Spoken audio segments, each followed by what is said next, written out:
जय हिंद दोस्तों, स्वागत है मेरे एक और नई वीडियो में।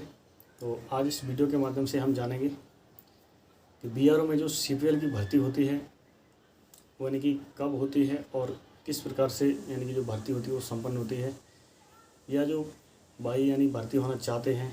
काफ़ी सारे भाई कमेंट करते हैं कि बीआरओ में सीपीएल पे जो भर्ती होती है वो कब निकलती है, क्या साल में एक बार आती है या 2 बार या हर महीने सीपीएल भर्ती होती है, तो ये किस प्रकार से प्रोसेस होता है तो उसके बारे में हम जानेंगे।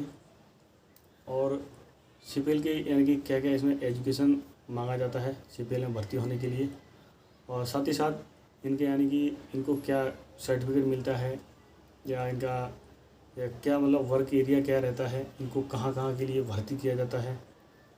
यानी कि काफ़ी सारे कमेंट और आपके आ रहे थे, जैसे कि जो सीपीएल का सर्टिफिकेट होता है वो हमको कब तक मिल जाता है, यानी कि कितने दिन तक मेरे को यानी कि बीआरओ में सर्विस यानी कि काम करना पड़ेगा, जो आपकी ड्यूटी होती है वो करनी पड़ेगी। उसके पश्चात हमको यानी कि कितने समय में जो बीआरओ का यानी कि आपको सर्टिफिकेट एक मिलता है ऑफिस के ज़रिए। तो इसमें आपकी जो भर्ती भी होती है बीआरओ की वो 2 प्रकार से होती है सीपीएल में। जैसे एक आपका हो गया ट्रेड मिलना, ठीक है, जिसमें आपका जो सैलरी होता है थोड़ा यानी कि अच्छा रहता है, थोड़ा ज़्यादा मिलता है।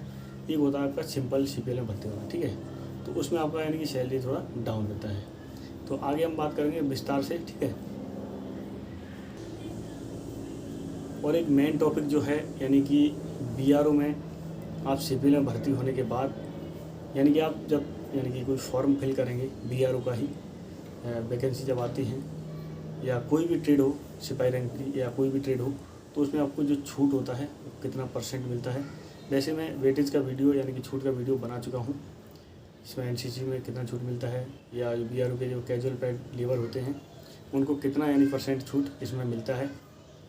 और एक चीज़ आपको ये भी क्लियर करूँगा कि छूट होता है वो आपका यानी कि काल तक ही सीमित रहता है, या आगे भी वो जो यानी कि जो आपका सर्टिफिकेट लगा रहता है आगे भी वो काम करता है, ठीक है। तो मेन टॉपिक यही है कि भाई बीआरओ में आप यानी सीपीएल में भर्ती होने के बाद आप यानी सरकारी जॉब में कैसे जाएंगे, ठीक है, इस पर भी बात करेंगे। और जो अभी नेक्स्ट आपकी जो वैकेंसी आने वाली हैं तो इसमें आपको यानी कि किस प्रकार से फॉर्म अप्लाई करें, जो भी यानी कि ऑनलाइन आने वाले हैं किस प्रकार से आप अप्लाई करेंगे, तो आपको यानी कि कॉलिंग का जो चांस है वो ज़्यादा से ज़्यादा रहेगा, ठीक है। क्योंकि इसमें कॉलिंग तो यानी कि फॉर्म तो सबसे ज़्यादा ही पढ़नी है, क्योंकि ऑनलाइन वैकेंसी रहेगी, सभी फॉर्म अप्लाई करेंगे और कट ऑफ तो यानी कि ज़्यादा जाएगी, ठीक है। तो इसमें मेन टॉपिक हम यही है यानी कि सीपीएल पे भर्ती यानी कि कैसी होती है। तो चलिए भाई वीडियो करते हैं शुरू। तो आप अगर सीपीएल में भर्ती होना चाहते हैं तो आपको सबसे पहले क्या कदम उठाने चाहिए। आपका नियर बाई जो भी बीआरओ का यूनिट हो, ठीक है, तो यानी कि आपने वहाँ जाके पता करिए कि आप मतलब जिस ट्रेड से संबंधित कार्य जानते हों, जैसे कोई भी सिपाही रैंक का हो गया, जैसे आपका डीएस हो गया, पेंटर हो गया, कुक हो गया, मैस वेटर हो गया, ड्रिलर हो गया, ओईएम हो गया, ठीक है। तो जिस किसी का भी आप काम जानते हैं, यहाँ तक कि आप ऑफिस वर्क जो भी जानते हों, तो वहाँ आप जब जाके बताएंगे कि मैं ऐसे ऐसे ये मतलब कार्य जानता हूँ, तो संभवतः यदि वहाँ वैकेंसी खाली होगी या आपका जो डॉक्यूमेंट का कार्य है तो कम से कम इसमें आपका हाई स्कूल तो वैसे मांगा ही जाता है। वैसे आपको मतलब अच्छी ट्रेड के लिए आप जैसे देखोगे, जैसे आपका ऑफिस वर्क कोई देखोगे या कुछ, तो आपका जो भी संबंधित जैसे आप ड्राइवर का देखोगे तो आपको यानी कि उसमें हैवी लाइसेंस आपके पास होना ज़रूरी है, ठीक है। और आपके वहाँ यानी कि प्रैक्टिकल करवा के भी देखा जा सकता है जो भी आपका ट्रेड होगा उससे संबंधित। तो ऐसा नहीं होता है यदि आपका ट्रेड मिला हुआ है तो आपको आपके ट्रेड का ही काम करना होगा। अदरवाइज आप अगर साधारण यानी कि सीपीएल में भर्ती हो गए हैं तो आपको यानी कि अनेक कार्य करने पड़ सकते हैं, ठीक है। वैसे इसमें फैसिलिटी की बात करें तो आपको यानी मेडिकल जो फैसिलिटी होती है वो बीआरओ के द्वारा आपको इसमें फ्री ऑफ कॉस्ट दी जाती है, ठीक है। वो आप कहीं प्लेन एरिया में हो या कहीं पहाड़ी या कहीं बर्फीले इलाके में, ठीक है। तो जैसे जैसे आपका हाइटी इलाके में रहोगे तो आपका पेमेंट जो होगा वो ग्रो यानी कि ज़्यादा रहेगा, और प्लेन एरिया में तो आपका पेमेंट यानी कि थोड़ा कम रहेगा। तो इसमें आपका पेमेंट स्टार्ट समथिंग मेरे हिसाब से तो ऐसे 14 से 15 हज़ार के समथिंग स्टार्ट होता है और आपका 20+ ही चलाता है, ठीक है।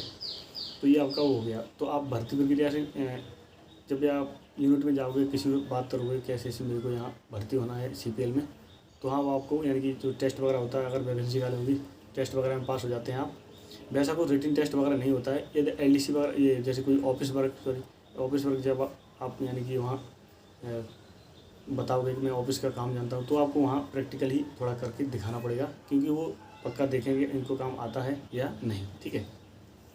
जैसे आप कुक का यानी कि उसमें भर्ती होना चाहेंगे CPL में, कुक की ट्रेड लेके या सिंपल भी, तो भी आपको यानी कि वहाँ काम करके दिखाना पड़ेगा, तभी आप उसमें भर्ती होंगे, ठीक है। तो आप इसमें भर्ती होने के लिए क्या क्या डॉक्यूमेंट लगते हैं वो देख लीजिए आप। आधार कार्ड हो गया, आपका पैन कार्ड हो गया, बैंक की पासबुक हो गई, ठीक है।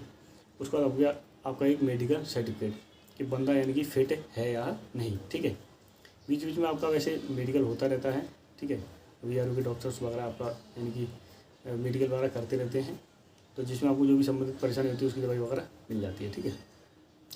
तो आगे हम बात करेंगे भाई कि VRO में जैसे आपका जब सर्टिफिकेट मिलता है, कम से कम आपको इसमें 1 से 1.5 साल तक यानी कि कार्य करना पड़ेगा, तभी आपको VRO यानी कि एक सर्टिफिकेट देता है, ठीक है।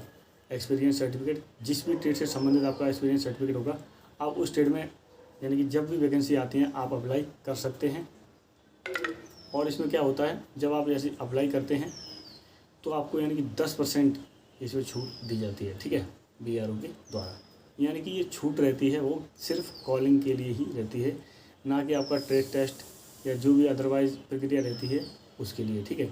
ये केवल और केवल आपका यानी कि टेस्ट क्या नाम आपका जो कॉल आता है उसी के लिए यानी कि योग्यता यानी कि योग्य रहता है, ठीक है। उसके बाद आपका कॉल का कोई भी काम नहीं रहता है, ठीक है। तो आप यदि NCC या कोई अच्छे यानी कि कोई कर रखा है आपने, या जैसे ITI वगैरह हो गया। अभी एक कमेंट ये भी करते हैं हमारे कुछ भाई कि जो कॉलिंग आती है या 10th बेस पे आती है या ITI, तो जैसे आपने इलेक्ट्रीशियन से हो, तो सपोज यदि आप इलेक्ट्रीशियन से हो तो आपका जो कॉलिंग होगा वो आपका ITI के बेस पे आएगा, ठीक है, ना कि आपका ये 10th के बेस पे, ठीक है। तो ये आप समझ लीजिए। तो अभी हम बात कर रहे थे VRO में CPL की। तो CPL का एक ये भी होता है,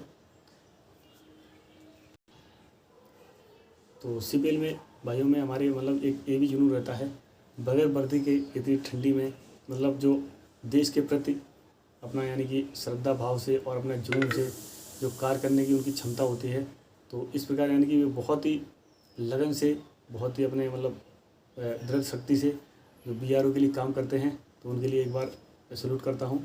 और हमारे जितने भी यानी कि जो भाई लोग VRO में भर्ती होना चाहते हैं, मैं आशा करता हूँ उनको जल्दी से जल्दी यानी कि कहीं ना कहीं सिलेक्शन मिल जाए, और जब भी वैकेंसी आती है तो इनको यानी कि सुनहरा मौका मिलता है यानी कि VRO में भर्ती होने के लिए। तो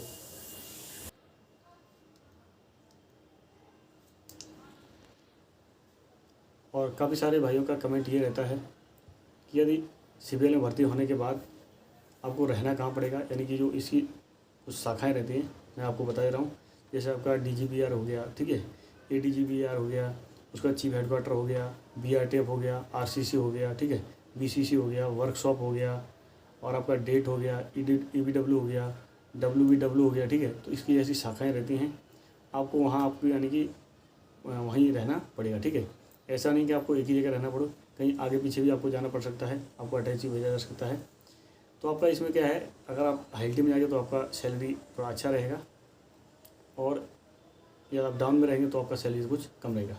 और CPL से संबंधित आपको कोई भी अगर जानकारी लेनी है तो उसके लिए कमेंट बॉक्स में आप कमेंट कर सकते हैं, ठीक है। तो इस वीडियो में इतना ही। यदि कुछ छूट गया है तो आप कमेंट कर सकते हैं, और मिलते हैं एक नई वीडियो में। तब तक के लिए जय हिंद, वंदे मातरम।